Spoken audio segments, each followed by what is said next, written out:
Il advint qu'un marinier me narra, au terme d'une soirée fort arrosée, ses pérégrinations scolaires ainsi que son parcours qui le conduisit à piloter une embarcation à la levée immense.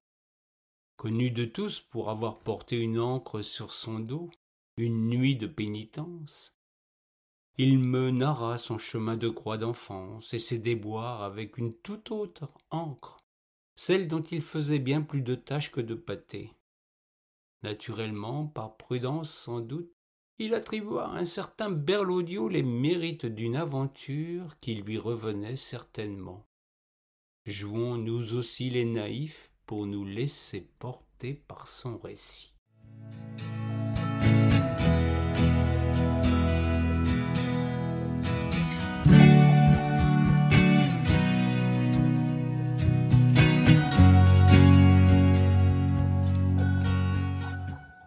S'il est un garnement qui a mérité plus que tous les autres de porter le bonnet d'âne, ce fut notre ami Berlaudio du temps de sa communale à Sainte-Solange, en Berry. Il fit tant et si bien qu'il explora alors toute la panoplie des sanctions d'une époque aujourd'hui révolue. De la calotte aux oreilles tirées, des coups de règle sur les doigts à la fessée avec une main ferme, et il eut même droit à de magistraux coups de pied dans le séant. Rien qui fût de nature à lui mettre du plomb dans la tête, hélas.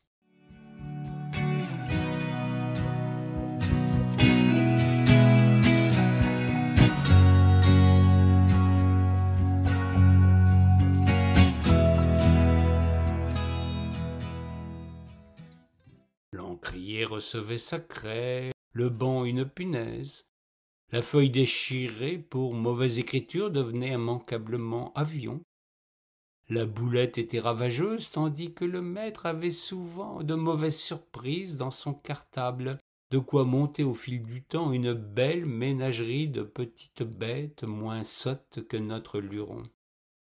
De remontrances en explications de textes, de convocations des parents en retenues innombrables, notre Lascar finit par lasser l'institution publique tout autant que ses géniteurs contrits. Le gant de fer n'était sans doute pas assez virulent à l'école laïque.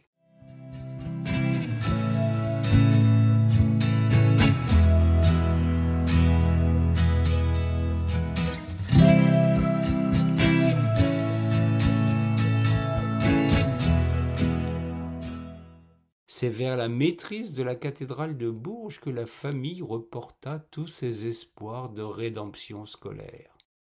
C'est sous la poigne réputée terrible du curé maître d'école, le père Langeron, que notre ami devait retrouver le droit chemin. Ses débuts furent hélas dignes d'être narrés, tant notre cher Berlaudio s'attacha à se concilier d'entrée les défaveurs zélées de l'homme de Dieu.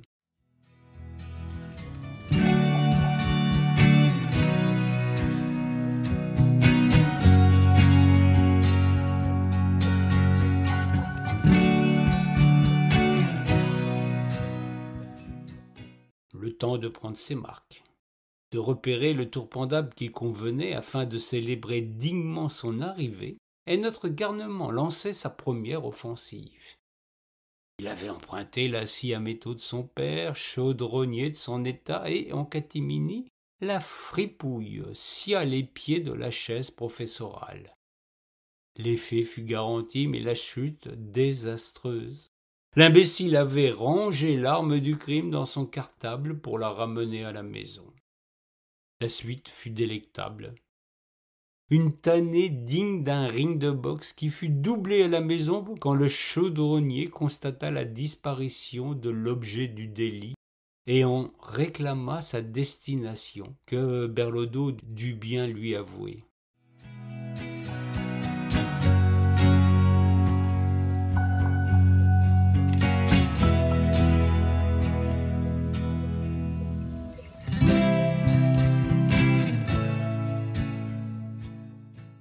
Le garçon retint sa première leçon chez les bons pères, puisqu'il remit le couvert en portant cette fois un tournevis afin de dévisser le tableau mural. Hélas, le gamin n'avait pas encore intégré les codes de l'école confessionnelle. Son tournevis était plat, alors que toute la visserie à la maîtrise était cruciforme. Allez donc savoir pourquoi. Il différa d'une journée son forfait, le temps de revenir avec l'outil ad hoc. Le latin s'imposait en la circonstance.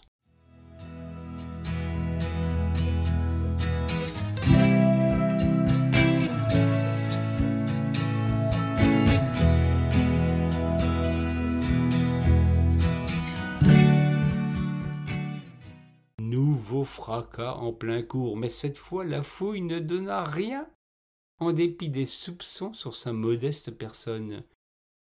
Le tournevis avait été dissimulé dans le cartable d'un bon élève au-dessus de tout soupçon.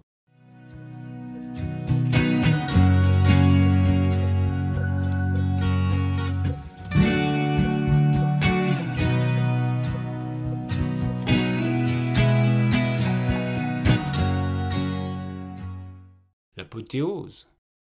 C'est du moins ce qu'espérait notre gentil gredin. Son chef-d'œuvre de cancre était en route.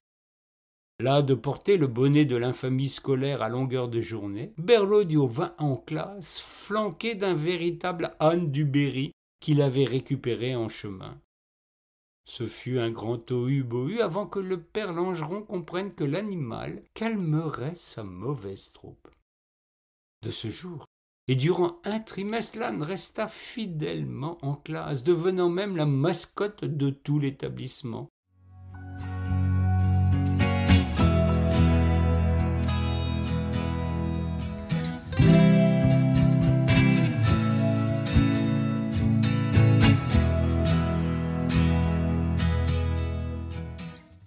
Choyé, nourri, soigné, le baudet avait eu un effet apaisant de tout premier ordre. Berlioz fatigua vite de la farce, d'autant qu'il avait été naturellement chargé de tout l'entretien lié à l'animal. L'école était devenue pour lui un enfer et une corvée perpétuelle.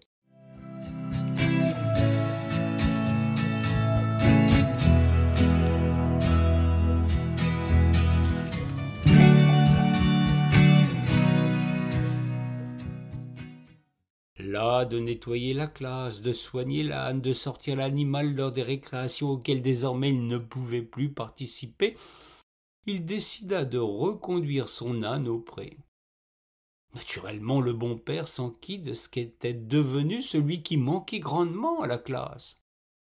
Le gamin, insolent tout autant que facétieux, lui déclara tout de go que la brave bête avait si bien profité de l'excellence de son enseignement qu'elle était partie faire classe à Vosges, village qui a la réputation de ne pas abriter que des lumières.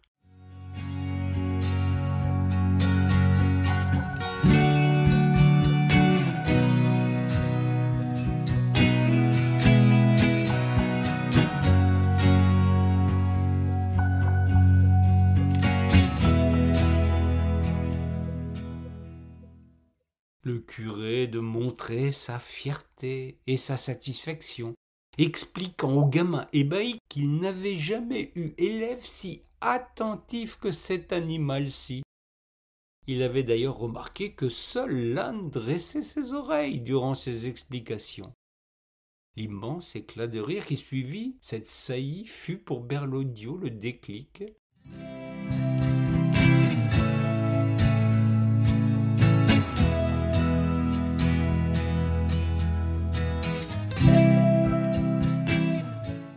De ce jour mémorable, il cessa de jouer les troublions et devint un élève sérieux, attentif et gourmand de savoir. Il faut avouer que depuis qu'on lui taillait les oreilles en pointe, il n'était que temps d'en profiter un jour. C'est ce qu'il fit, ce qui lui permit de réussir fort honorablement son entrée dans le monde professionnel. Je ne vous dirai pas ce qu'il est devenu pour ne pas froisser ce navigateur ligérien, ni ternir une réputation qui n'est plus à faire.